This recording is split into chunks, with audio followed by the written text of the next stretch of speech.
I was changing my daughter's diaper when I found the letter hidden inside her teddy bear, the one that said, "Mission accomplished. Nordic genes secured. Marcus will never know." The letter was sealed. Cream linen paper, the expensive kind.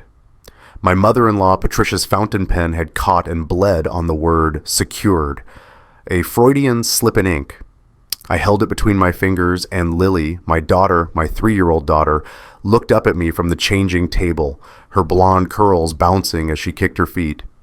"Dada bear talks?" she asked, pointing at the stuffed animal in my other hand. "No, sweetie," I said, my voice steady even as my hands started to shake. Bear doesn't talk." But apparently Bear could keep secrets. The teddy bear's fur smelled like Lily's strawberry shampoo. The back zipper had been restitched with white thread against beige fabric. Obvious if you knew to look. I hadn't known to look. Not until that morning when Lily had asked me to make Bear sing, and I'd unzipped the back searching for the voice box I thought was broken. Instead, I found correspondence from hell. The letter wasn't long, just 2 paragraphs, but every word was a knife. "Emily, timing is perfect. TH confirmed availability during M's October conference. Remember, enthusiastic but not desperate. Dr. Anderson says 3 attempts should suffice given your cycle and his markers. Once confirmed, destroy all documentation except this for insurance. Mission accomplished. Nordic genes secured. Marcus will never know. He'll be a wonderful father to our upgraded lineage." Mother. I read it 3 times. Each time I hoped I'd misread it. Each time the words stayed the same. The signature at the bottom wasn't Emily's. It was her mother's. And it was dated 9 months before Lily was born. I finished changing Lily's diaper on autopilot, snapped the onesie, kissed her forehead, put her down for her afternoon nap with Bear tucked under her arm, the letter now hidden in my pocket. She smiled at me, her gap-toothed grin that usually melted my heart. Today, it shattered it, because looking at her face, I saw it clearly for the first time. The sharp Nordic features, the ice blue eyes, the athletic build already evident in her toddler frame. Nothing like my brown eyes. Nothing like my stockier Italian build, nothing like me at all. I'd always assumed she took after Emily's side. Emily had those same blue eyes, that same fair skin, but now the math was doing itself in my head, unwanted and relentless. October conference 3 years and 2 months ago. The conference in Seattle I'd almost canceled. The one Patricia had insisted I attend, even offering to pay the registration fee as an early birthday gift. "Such a good opportunity for your career, Marcus," she'd said. While I was in Seattle learning about tax law updates, Emily was in our bed with TH, whoever the hell that was, conceiving a child that Patricia had apparently ordered like a custom vehicle. I walked to my home office in a daze. Lily's drawings covered the fridge, crayon stick figures of our family. One of them, I noticed now, showed me standing slightly apart from Emily and a woman I'd assumed was a random adult, but the hair was drawn in gray. Patricia. Even at 3, Lily had seen the divide. My laptop sat closed on the desk. I opened it, started searching. If Patricia had planned this, she'd left tracks. People like her, meticulous, controlling, convinced of their own brilliance. They always left tracks. I started with our phone records. I had access to the family plan, something I'd never thought to check before. Why would I? I trusted my wife, trusted my marriage. 347 calls, Emily's phone to 1 number. The calls started 6 months before Lily was conceived, each one lasting 3 to 8 minutes. A relationship built in cumulative hours while I slept, while I worked, while I lived in a reality that didn't exist. The number she called 347 times. It was listed under Dr. Anderson Fertility Specialist. Emily had never told me we needed one. I pulled our bank statements next. The joint account first, nothing unusual, but Emily had her own account, one her mother had set up for her before we married. For independence, Patricia had said. I'd thought it was sweet. Now I saw it for what it was, a way to hide transactions. $4,200 in charges to Serenity Spa and Wellness Center. Emily hated spas, said they were wasteful, but someone named T. Berkshire was listed as her personal wellness consultant. $2,800 in charges to a boutique hotel downtown, the Ashford, where you go when you don't want to be seen. My chest felt tight. The numbers floated on the screen like poetry, each line of evidence its own verse in a tragedy I hadn't known I was performing in. I printed everything, phone records, bank statements, the hotel charges with dates and times. I created a folder on my desktop labeled Lily Medical. Innocuous, boring, nothing Emily would click on even if she used my computer. Inside, I saved every PDF, every screenshot. The letter I photographed front and back, the cream linen paper crisp against my desk's dark wood. Then I put the original back in Bear Bear's zippered compartment. If you've ever found something you weren't meant to see, that moment when your hands shake and you check twice, hoping you misread it, you know that feeling. You're not alone in it. I've learned that the hard way. The front door opened. Emily's voice carried from the entryway. Marcus, I'm home. Where's my girl? Napping, I called back, my voice surprisingly normal, steady, like I hadn't just discovered that my life was a carefully constructed lie. Emily appeared in the doorway of my office, still in her yoga instructor outfit, tight leggings, sports bra under a loose tank. She looked beautiful. She looked like a stranger. You okay? You look pale. Fine, I said, just tired. She walked over, started massaging my shoulders. Her hands felt like they belonged to someone I'd never met. You work too hard. Come to dinner. I made your favorite. Chicken marsala. Chicken marsala, my favorite. The meal she always made when she wanted to soften me up, make me agreeable. I wondered how long she'd been using food as a strategic weapon. We ate dinner as a family. Lily babbled about daycare, about the turtle they'd seen in the playground, about how Gracie had shared her crackers.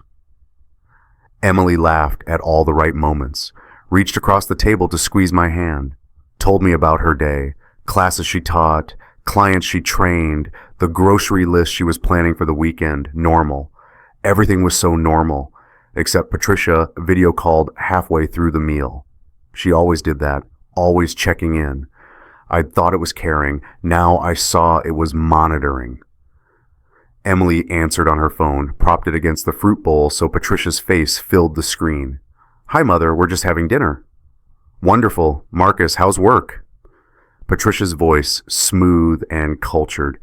The kind of voice that hosted charity galas and sat on museum boards. Busy, I said, kept chewing. Emily, did you remember to schedule Lily's checkup? Growing children need regular monitoring. Monitoring. That word. Everything with Patricia was about monitoring, controlling, engineering outcomes. Already scheduled, Emily said. Excellent. A healthy child is a happy child. Patricia smiled, signed off. I set down my fork. The printed phone records were upstairs in my briefcase. The letter was in Lily's teddy bear 20 feet away in her room. The bank statements were in my laptop, and I was sitting at dinner, pretending. Emily, I said. My voice came out quieter than I intended. We need to talk. She looked up, her fork pausing midair. About what? I pulled out my phone, opened the photo of the letter, slid it across the table. She stared at the screen. Her wine glass started to shake in her other hand. Just slightly, but enough. She wasn't denying it. She was calculating. Where did you find that? Her voice, careful, controlled. Does it matter? Marcus, 347 calls, Emily, to a fertility specialist.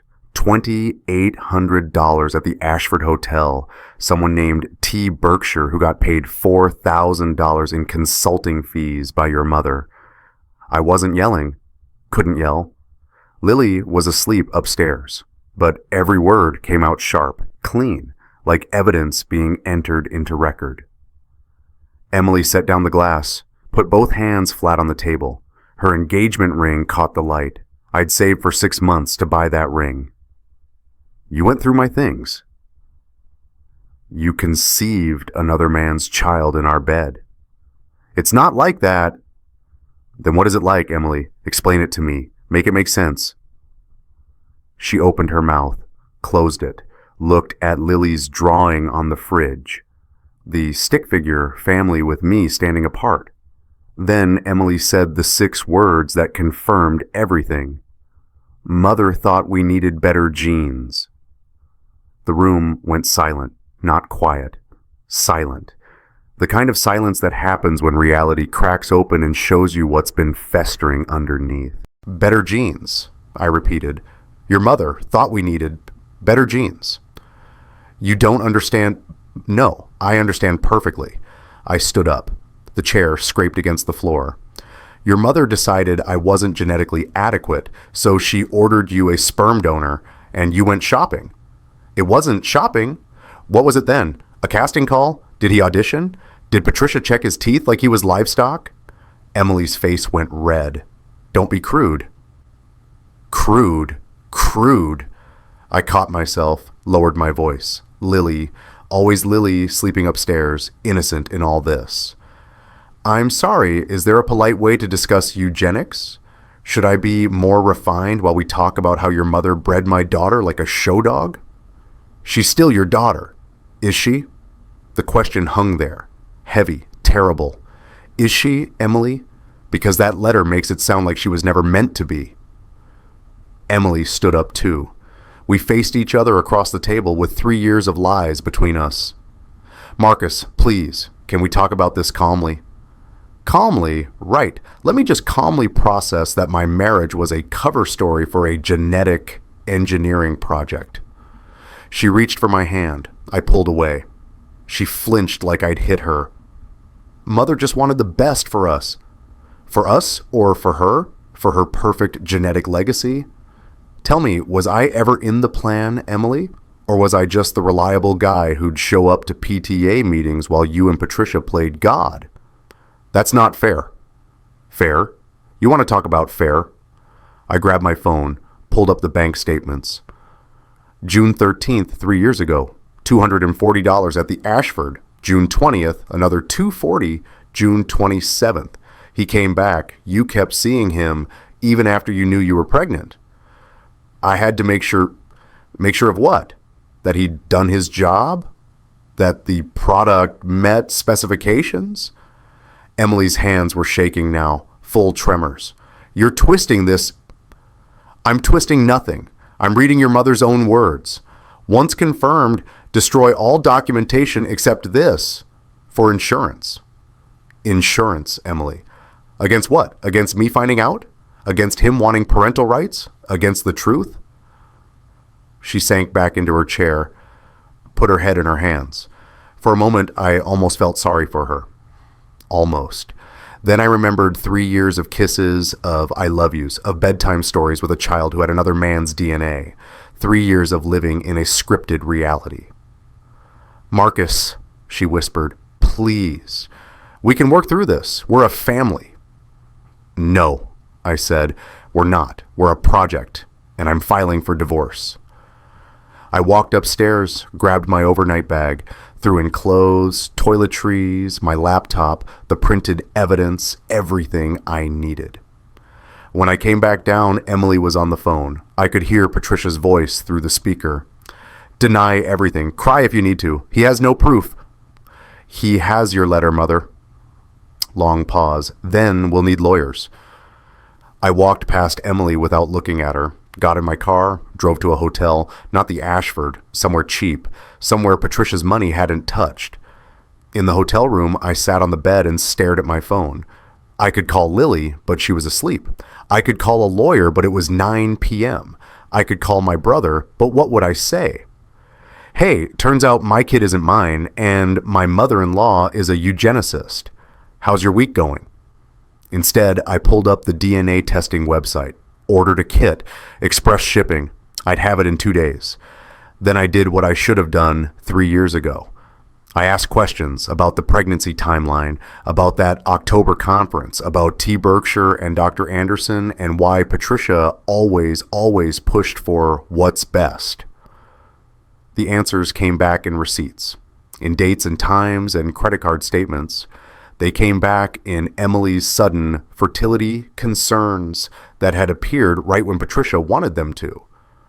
In the yoga instructor job, Emily had started 6 months before conception. Flexible hours, easy explanations for daytime absences, not an affair, not a mistake, just eugenics with a smile. I didn't sleep, couldn't sleep. Every time I closed my eyes, I saw Lily's face, heard her voice.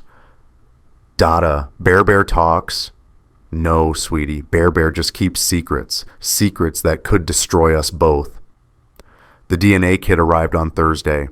Overnight shipping, because when your life is imploding, apparently Amazon still delivers on time.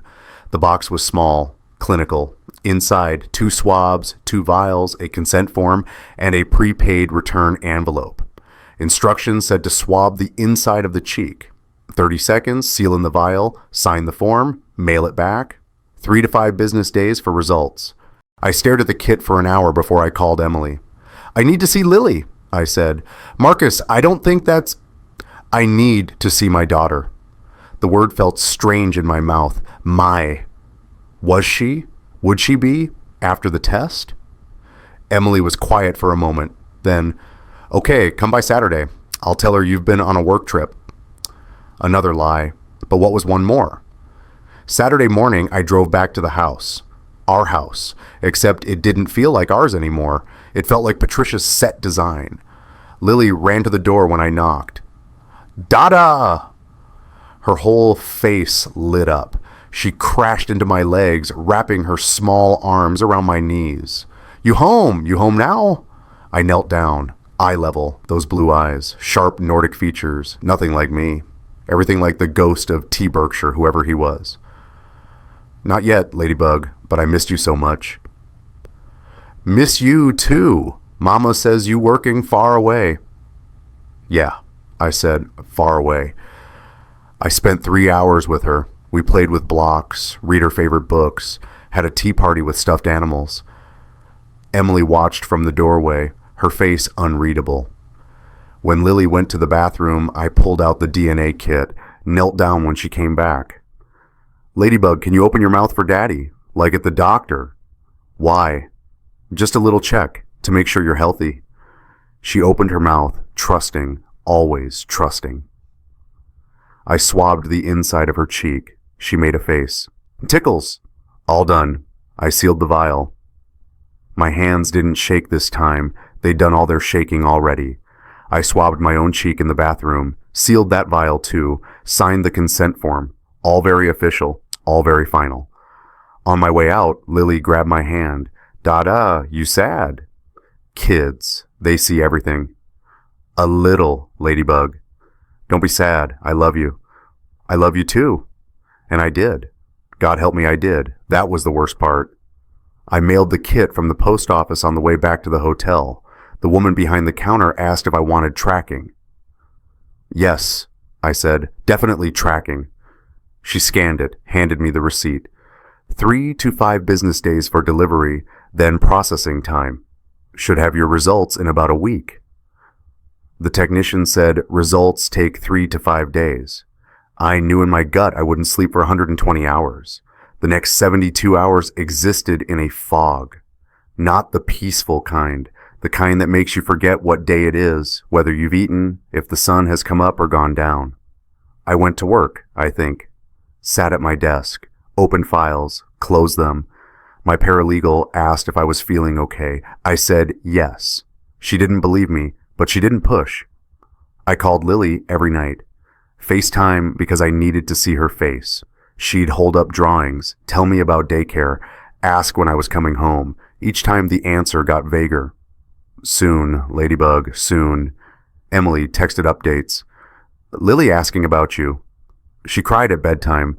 This is hard on her, Marcus. Like it wasn't hard on me. Like I was the villain in the story.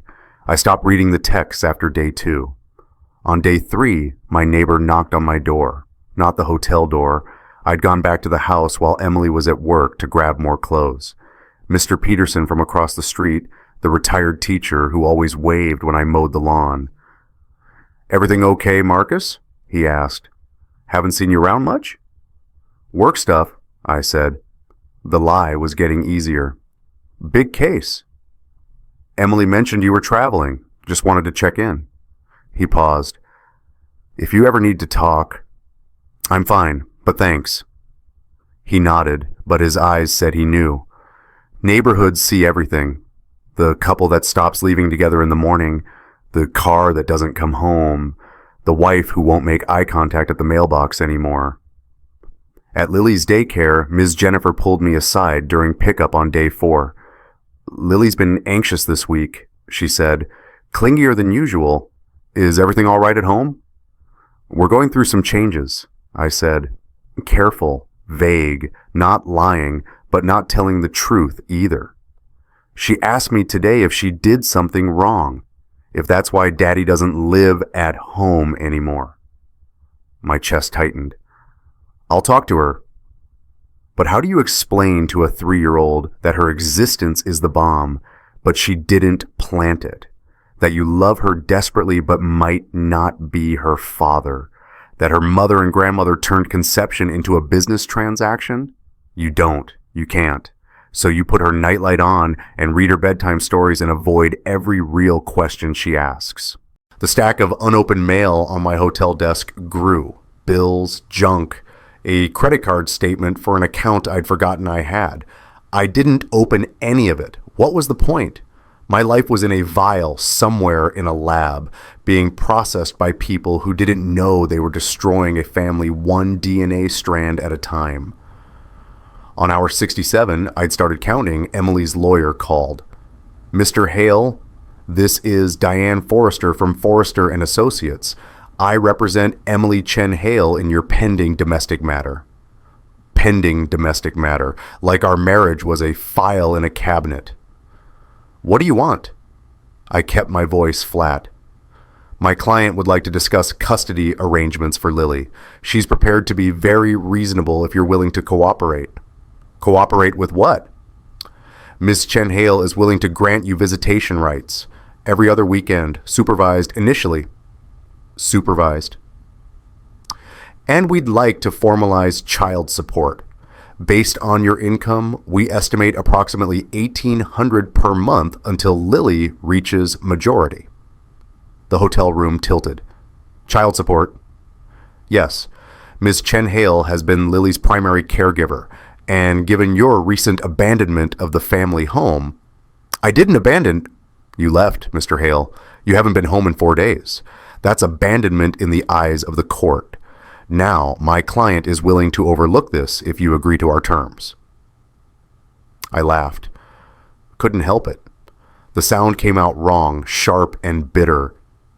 "You're telling me I have to pay child support for a child that might not be mine?"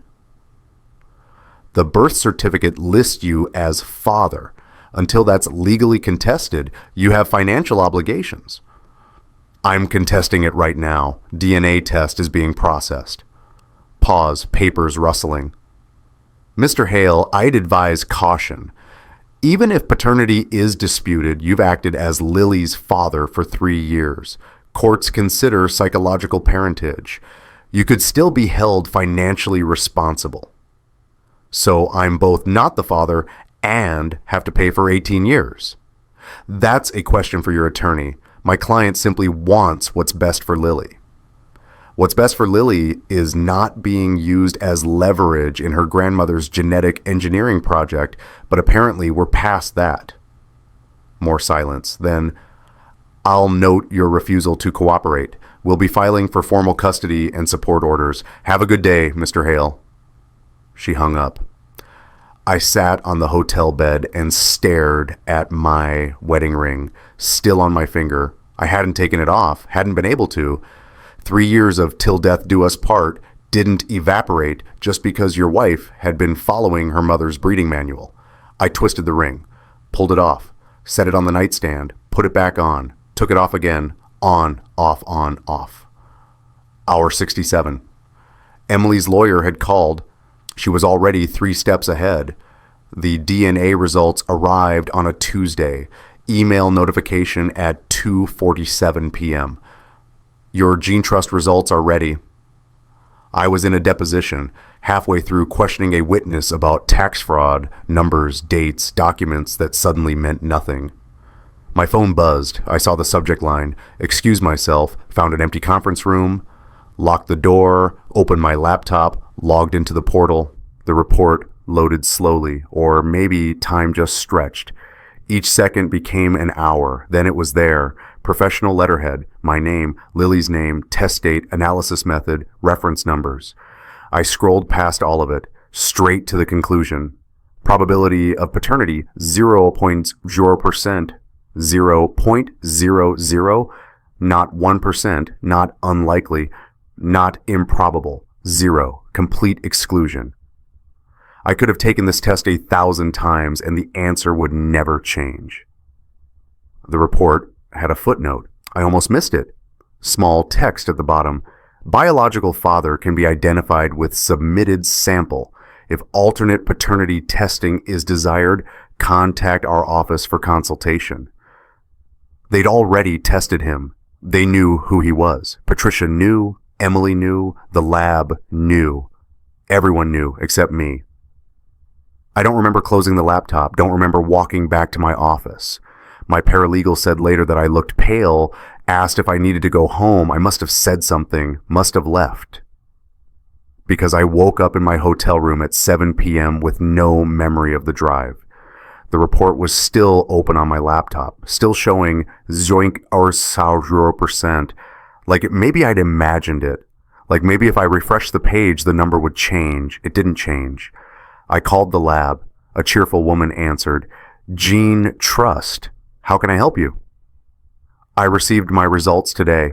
There's a footnote about biological father identification. Oh yes, let me pull up your account. Typing sounds. Okay, Mr. Hale. Yes, we received a sample from a Thomas Berkshire along with your submission. His probability of paternity is 99.97%. Would you like the full report? Thomas Berkshire, TH, not initials, a person, a man with a name. Send it, I said. The report came through while I was still on the phone. I opened it. Thomas Berkshire, age 31, height 6'3", hair blonde, eyes blue. Occupation athletic trainer. Patricia's notes were attached. Actual notes scanned into the file. Her handwriting confirmed VO2 max 76. No family history of cardiac issues. Father swam collegiate. Mother's side, engineers. IQ estimated 130 plus. Confirmed fertility. Available for consultation at $200 session. Shopping for a stud. That's what this was. Patricia had been shopping for Olympic potential, and Thomas Berkshire had met her specifications. The private investigator I hired, because yes, I'd hired one, because this rabbit hole had no bottom, delivered the full file 2 days later. We met at a coffee shop. He slid a manila folder across the table. Thomas Berkshire, he said, former Olympic trial swimmer, 2016. Didn't make the team, but came close. Now works as a fitness consultant, runs a private training studio downtown. Clean record, no priors, not married, no kids, no idea he has a daughter. None. I talked to him, said I was doing background for a gym membership. He mentioned he did some consulting work for a high-end client about 3 years ago. Paid well. Thought it was legitimate fitness coaching. I opened the folder. 8x10 photo of Thomas mid-dive, body perfectly arced. Patricia had written in the margin, confirmed genetic markers, fast twitch muscle fiber, lung capacity, skeletal structure optimal. He didn't know. I said, yeah, it doesn't appear so. The payments came from Patricia Chen, not Emily. $28,000 over 6 months. He thought he was getting paid for athletic consulting. Did you tell him? Not my place. That's your call. I stared at the photo. Thomas Berkshire, Lily's biological father. He looked happy in the picture, frozen in a moment of athletic grace, completely unaware that Patricia Chen had purchased his genetic material for her eugenics project. Was he the only one? The investigator pulled out another sheet. No, there were 3 candidates. Thomas was successful. If he hadn't been, they had backups. 3 candidates. Lily wasn't a child. She was a product with backups. Quality control, alternative suppliers, not love, not lust. Just livestock breeding for humans. I paid the investigator, took the file back to my hotel, laid out all the evidence on the bed, the letter from Patricia, the phone records, the bank statements, the DNA results, Thomas's dossier, 3 years of lies, documented and cross-referenced. My phone rang. Emily. I didn't answer. She texted, "We need to talk about the custody hearing. My lawyer filed the petition." I texted back, 0.0%, 3 dots, typing, stopping, typing again. That doesn't change anything. You're still her father in every way that matters. I'm still your ATM, you mean? Don't be like this. Like what? Honest? Angry? Sorry I'm not cooperating with your mother's breeding program. She called. I declined. She called again. Declined again. Then Patricia called. I answered that one. Marcus. Her voice smooth as ever. I understand you received some test results. 0.0%, Patricia. 0. Do you know what that means? I know exactly what it means. It means you're upset over biology when you should be grateful for the gift you've been given. Gift? Lily is extraordinary, athletic, intelligent, beautiful. You should be thanking me for ensuring she had the best possible start. You're insane. I'm practical. You're a good man, Marcus. Stable, reliable. But let's be honest, your genetic contribution would have been adequate at best. Lily deserves more than adequate. She deserves parents who aren't sociopaths. Sociopaths care about outcomes. I care about legacy. There's a difference. No, Patricia, there really isn't. I hung up, blocked her number, blocked Emily's number, blocked everyone except my lawyer. Have you ever been told you're both not the father and financially responsible? The system doesn't care about betrayal. It cares about paperwork. And on paper, I was Lily's father. On paper, I owed $1,800 a month for the next 15 years. On paper, my suffering was irrelevant compared to the best interest of the child. Drop a if the system is broken. Drop a if you think I'm missing something. Because standing in that hotel room, surrounded by evidence of a conspiracy I hadn't asked to be part of, I couldn't see a way forward that didn't destroy everyone involved. The envelope arrived on a Thursday, hand-delivered to my hotel by a woman I didn't recognize. She looked nervous, kept glancing over her shoulder like someone might see her. Marcus Hale? Yes. This is for you, from Rebecca. She pressed the envelope into my hands. She said you'd understand.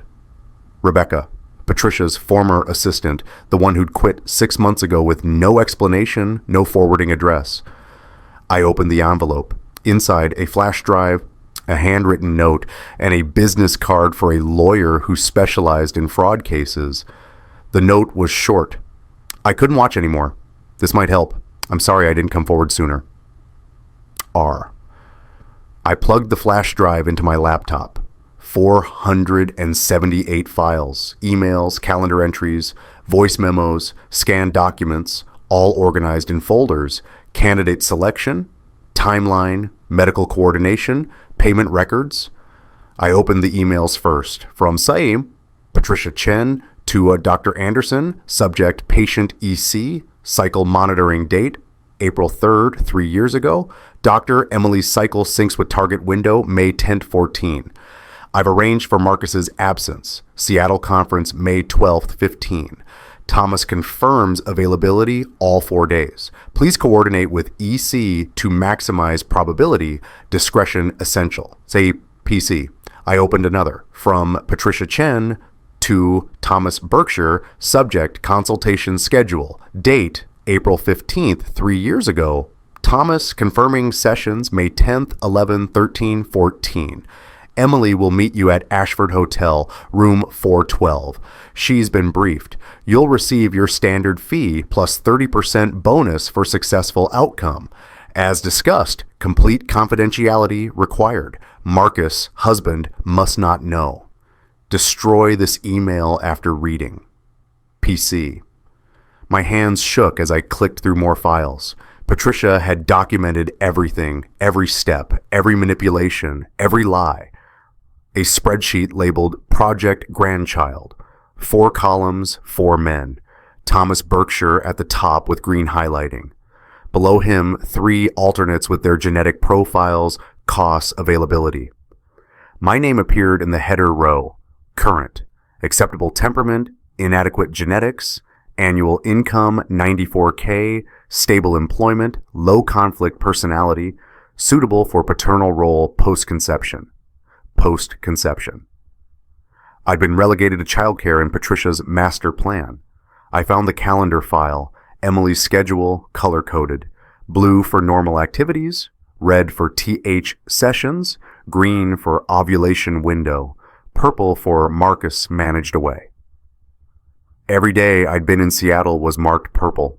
Every day Emily had been with Thomas was marked red. The day she'd called me crying, saying she missed me. Red. The day she'd texted that she loved me. Red. The day she'd conceived Lily. Red, red, red. There were voice memos too. Patricia on the phone with someone, her lawyer maybe. Need ironclad documentation of Marcus as father. Birth certificate, insurance, his name on everything. If he contests later, we need paper trail showing he accepted paternity. 3 years of behavior as father should be sufficient. Another memo. Emily's getting emotional, says she feels guilty. Reminded her this is for Lily's benefit. For the family legacy, she'll fall in line. She always does. Rebecca's hands had shaken handing me this flash drive. I understood why. She'd organized this, filed these emails, maintained Patricia's calendar, scheduled the hotel rooms, facilitated every step of the conspiracy while working for a woman who treated human beings like livestock. The note at the bottom of one email folder in Rebecca's handwriting, I can't do this anymore. This is wrong. This is so wrong. She quit, but she copied everything first. I found the payment records, $28,000 to Thomas Berkshire over 6 months, but he wasn't the only one. Dr. Anderson, $14,000 for consultations. The Ashford Hotel, $9,000 in room charges. A law firm, $37,000 for document preparation. Patricia had spent over $80,000 creating Lily while I'd been saving for a bigger house. The final file was an email I almost didn't open. Subject line, TH confirmed, cycle synced, Marcus departure scheduled, October 12th, 15. October 12th, 15. 3 years and 4 months ago. The Seattle conference I'd almost canceled. The email was from Patricia to Emily. Everything is in place. Thomas confirms availability. Your cycle is perfect. Marcus leaves tomorrow morning. I convinced him the conference was critical for his career. He believed me, naturally. You have 4 days. Dr. Anderson says 3 attempts should suffice given Thomas's markers and your fertility window. Stay focused. This isn't about emotion, it's about outcome. By the time Marcus returns, our future grandchild will be conceived. He'll never need to know. In fact, he'll be grateful when he sees how extraordinary she is. Remember, enthusiastic but not desperate with Thomas. Make him feel valued but not attached. We need his genetics, not his ongoing involvement. I'm proud of you, darling. You're doing the right thing for our family. Mother. I closed the laptop, sat in silence. The hotel room's fluorescent light hummed overhead. They'd planned my absence, scheduled my departure, made sure I'd be gone during the exact window when Emily would conceive. The conference I'd thought was important for my career. Patricia had manufactured that urgency. The registration fee she'd paid as a gift? That was the cost of getting me out of town while they used my marriage bed as a breeding facility. For the first time in days, I felt something other than grief, something hot and sharp and clarifying. Rebecca had given me ammunition. Patricia had documented her own crime. Emily had gone along with every step, and now I had proof. I called my lawyer. I need to file an emergency motion, fraud, conspiracy, and I'm going to need character witnesses. How many? All of them. The family court hearing was scheduled for a Wednesday, Judge Helen Morrison presiding. Emily's lawyer, Diane Forrester, sat at one table in her designer suit. My lawyer, David Kim, sat at ours in his off-the-rack blazer that somehow made him look more trustworthy. The gallery was half full. Mr. Peterson from across the street, Ms. Jennifer from Lily's daycare. My brother flew in from Boston. Rebecca sat in the back row, her hands folded in her lap, her face pale. Patricia sat directly behind Emily, straight-backed and composed. She wore pearls. Of course she wore pearls. Judge Morrison called the court to order. We're here to address custody and support for the minor child, Lily Chen Hale, born October 22nd, 3 years ago. Ms. Forrester, you filed the petition. Please proceed. Diane Forrester stood, smooth, practiced. Your Honor, my client, Emily Chen Hale, is seeking primary custody of the minor child with supervised visitation for Mr. Hale and child support consistent with state guidelines. Mr. Hale abandoned the family home on... Objection. David Kim stood. Characterization. Mr. Hale left after discovering evidence of fraud. Sustained. Ms. Forrester, stick to facts. Mr. Hale left the family home and has been absent for 2 weeks. Ms. Chen Hale has been the primary caregiver throughout Lily's life. She's asking the court to formalize arrangements that protect Lily's stability. Judge Morrison looked at the file. Mr. Kim, I see you filed a counter petition. Summary? David stood again. Your Honor, we're requesting dismissal of all parental obligations based on fraud, specifically fraudulent paternity.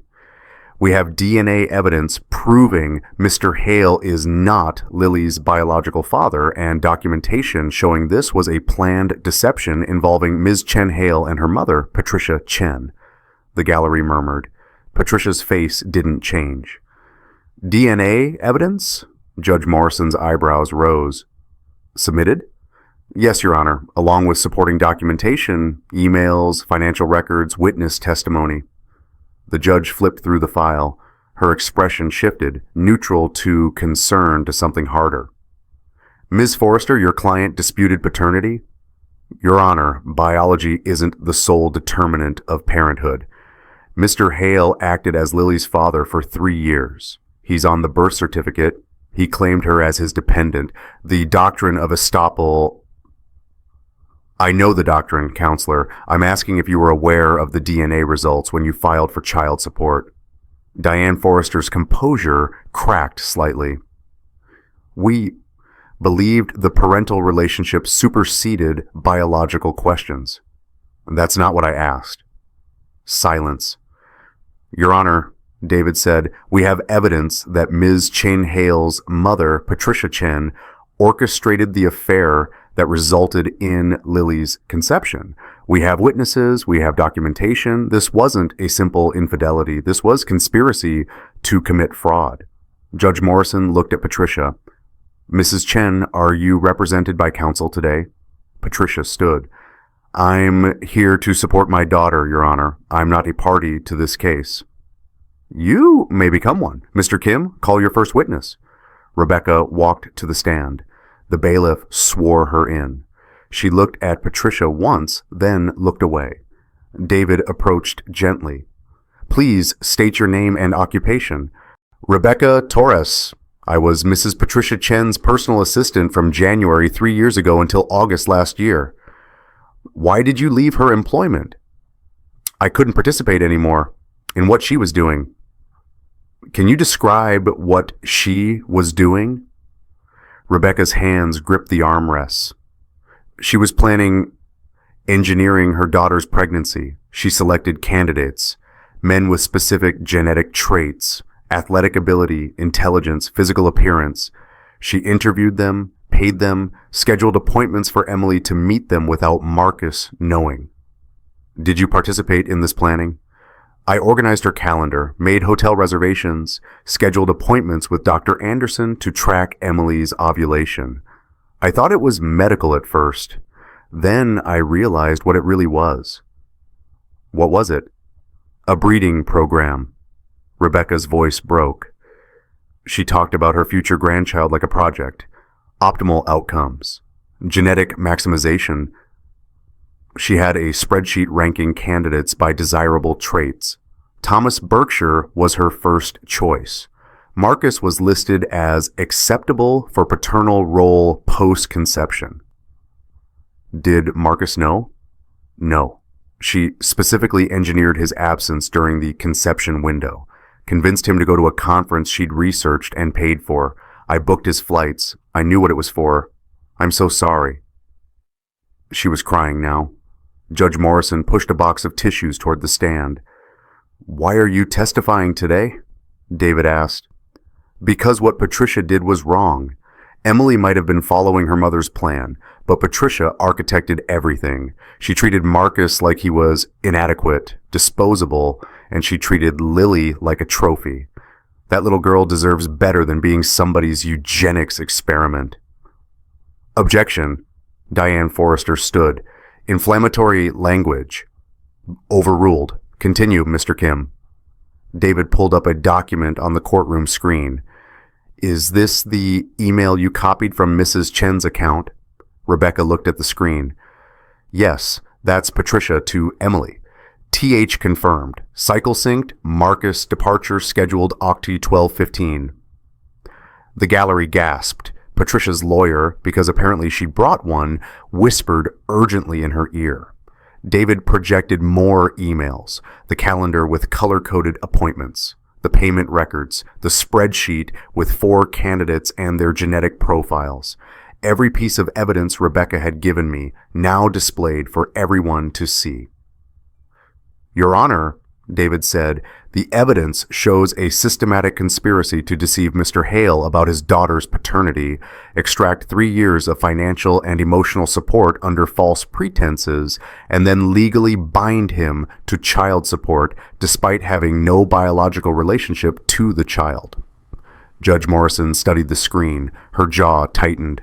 Mrs. Chen approached the bench. Patricia stood, walked forward with her lawyer. She looked composed, unshaken. Mrs. Chen, the judge said, did you orchestrate your daughter's infidelity with the purpose of conceiving a child with specific genetic characteristics? Patricia's lawyer whispered to her. Mrs. Chen, you're not a defendant in a criminal case, but you're under oath as a potential witness. Did you plan this? More whispering. Then Patricia spoke. I invoke my Fifth Amendment right against self-incrimination. The courtroom erupted. Judge Morrison's gavel came down hard. Order! But the damage was done. Patricia Chen, socialite and museum board member, had just taken the Fifth Amendment in family court. You don't invoke the Fifth unless answering might incriminate you. And you don't get incriminated unless you've committed a crime.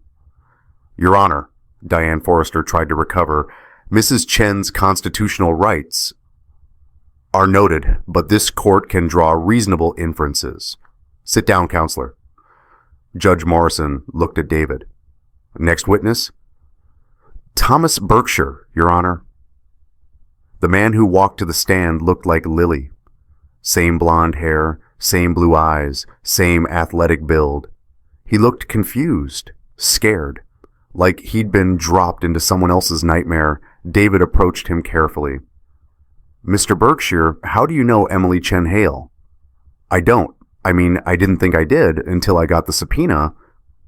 You never met Emily? No. Wait. He frowned. 3 years ago, a woman hired me for fitness consulting. Private sessions. She paid well. I thought it was legitimate training. What was her name? She said Emily. But we only met a few times. 4 sessions, I think, at a hotel. She said she liked privacy for training. The Ashford Hotel? Yeah. How did you... Who paid you for these sessions? The checks came from someone named Patricia Chen, $28,000 over 6 months. I thought it was weird, but she said she was Emily's mother, handling finances. Rich people do that, right? David pulled up a photo. Is this the woman you trained? Thomas looked at Emily. Yes, that's her. Did you have sexual relations with her? Thomas's face went red. Yes. She initiated. I thought maybe it was mutual attraction. It happened during the sessions. I didn't think it was professional, but I wasn't technically her trainer, so... Did you know she was married? No, she didn't wear a ring, never mentioned a husband. Did you know you have a daughter? The courtroom went silent. Thomas stared at David. What?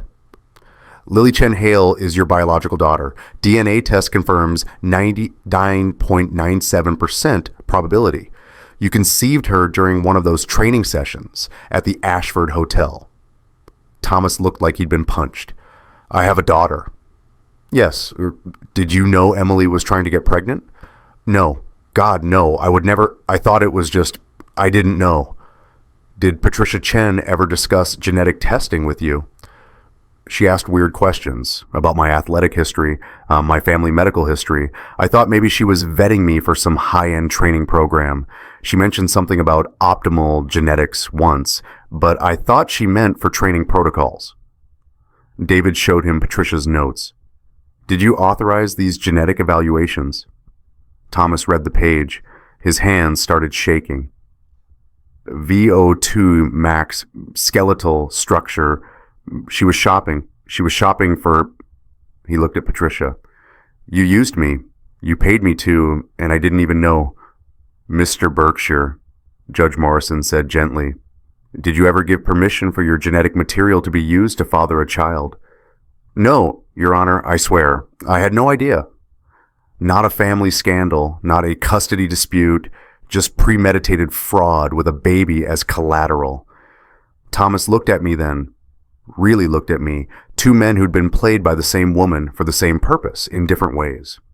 I'm sorry, he said, not to the judge, to me. I didn't know about Lily. If I'd known... He stopped. We both knew it didn't matter what he would have done. Patricia had made sure none of us had choices, only the illusion of them. Judge Morrison called a recess, 15 minutes. I stood in the hallway drinking bad coffee from a vending machine while my lawyer talked strategy, and Emily avoided looking at anyone. Patricia stood by the window on her phone. Her voice carried. Need to minimize exposure. The girl is fine. That's what matters. He has no standing. The girl, Lily, her granddaughter, still just a project to be managed. When court reconvened, David stood. Your Honor, we're asking the court to nullify all parental obligations for Mr. Hale. He was fraudulently induced into parenthood. The doctrine of estoppel shouldn't protect fraud, and we're asking for a restraining order against Patricia Chen.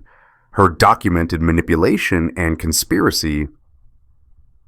Your Honor, Diane Forrester interrupted, regardless of the circumstances of conception, Lily has known Mr. Hale as her father for 3 years. Psychological parentage matters. Removing him from her life damages the child. The child was damaged the moment her grandmother decided to play God. David's voice rose. Mr. Hale loves Lily, but he's not obligated to fund Patricia Chen's genetic engineering project for the next 15 years. Judge Morrison held up her hand. I've heard enough. Here's my ruling. The courtroom held its breath. Mr. Hale is removed from the birth certificate. All parental obligations, financial and legal, are dissolved immediately. Ms. Chen Hale, you will repay all child support received to date within 90 days. Emily gasped. Diane Forrester started to object. I'm not finished. Given the evidence of conspiracy and fraud, I'm referring this matter to the district attorney for potential criminal investigation. Mrs. Chen, I strongly advise you retain criminal counsel. Patricia's face finally changed, pale, tight. As for custody of Lily, Judge Morrison looked at Emily. Ms. Chenhale, I have serious concerns about your judgment and your mother's influence over your decisions. I'm ordering a full investigation by Child Protective Services to determine if Lily's current living situation is appropriate. Your Honor, please, Emily stood. She's my daughter. A daughter you conceived through calculated deception. A daughter your mother treated as a commodity. This court needs to ensure Lily's welfare isn't secondary to your mother's plans. The judge looked at me. Her expression softened. Mr. Hale, you're granted one supervised visitation as a significant former caregiver. 2 hours neutral location, professional supervisor present. After that, all contact ends unless you pursue adoption through proper channels, which would require Miss Chenhale's consent. One visit.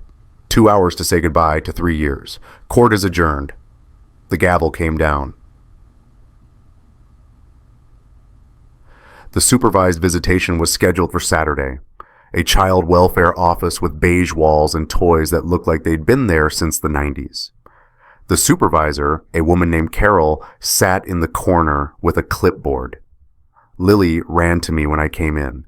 Dada, you're here! You're here! I knelt down, caught her, held her tight. She smelled like strawberry shampoo and graham crackers and every good morning I'd ever had. Hi, Ladybug. Mama says you have to leave again, for work, for a long time. Yeah, for a long time. I don't want you to go.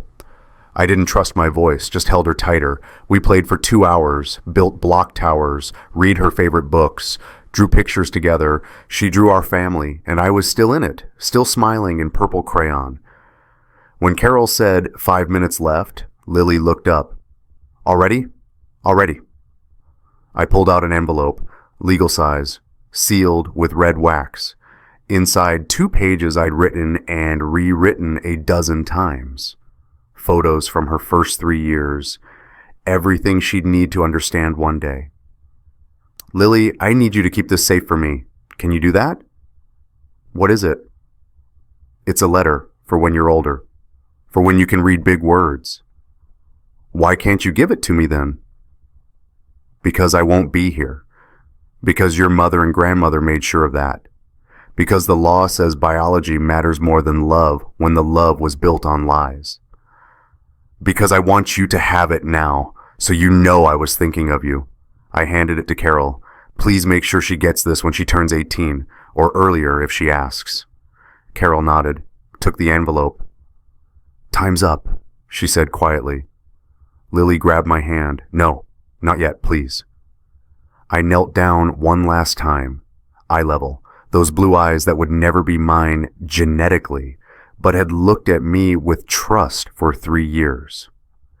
Lily, I need you to remember something. Can you remember something important for me? She nodded seriously. You didn't do anything wrong. Do you understand?